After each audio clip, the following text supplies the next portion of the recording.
একজন গরিব লোক ছিল, নাম ইউসুফ। তার ঘরে খাবার ছিল না, বাচ্চারা ক্ষুধায় কাঁদত।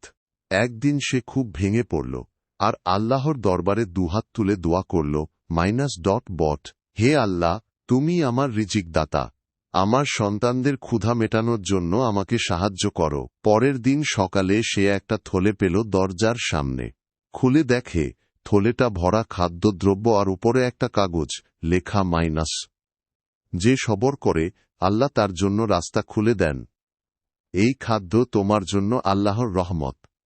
ইউসুফ কাঁদতে লাগল, কিন্তু খুশির কান্না। সে বুঝে গেল যে আল্লাহর উপর ভরসা রাখে, তার জন্য রহমতের দরজা খুলে যায়।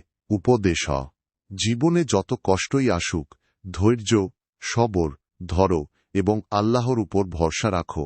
তিনি কখনো কাউকে নিরাশ করেন না, তাঁর রহমত সবসময় আশ্চর্যভাবে পৌঁছে যায়।